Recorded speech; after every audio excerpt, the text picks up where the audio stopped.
আমরা সব সময়, সত্যি কথা বলতে আমরা সব সময় ইন্ডিয়াকে ভালোই বাসি, খারাপ না। খেলার মাঠে বিতর্ক থাকতে পারে। আপনি যখন প্রতিপক্ষ হবেন, অবশ্যই প্রতিপক্ষের কথা আপনাকে শোনা লাগবে। আপনি হতে পারেন চ্যাম্পিয়ন দল, ভালো দল, বিশ্বের ভালো নাম করা দল হতে পারেন, আর যে বিপক্ষে যাদের খেলছেন তারা নর্মাল দল হতে পারে। কিন্তু খেলার মাঠে উত্তেজনা থাকবে, বিতর্ক থাকবে, কথার কাটাকাটি হবে, অনেক কিছু হয়। কিন্তু তাই বলে আপনি কারোর গায়ে হাত তুলতে পারবেন না, ঠিক আছে? কারোর গায়ে আপনি হাত তোলার মতো নিয়ে রাখেন না আপনি, কারণ সে এক দলের সাপোর্ট করে, আমি এক দলের সাপোর্ট করি, এটা স্বাভাবিক। আমাদের দুইজনের কথার থাকতে পারে, লড়াই থাকতে পারে। আর খেলা মানেই কথার লড়াই থাকবেই। এটাই হচ্ছে আনন্দ খেলার, হচ্ছে সত্যিকারের হচ্ছে ভালো লাগার জিনিস হচ্ছে এইটাই।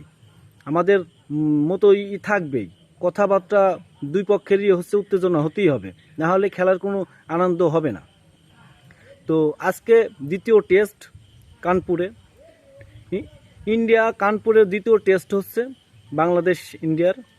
ওখানে বাংলাদেশের এক সাপোর্টার, আপনারা সবাই চেনেন তাকে, রবি।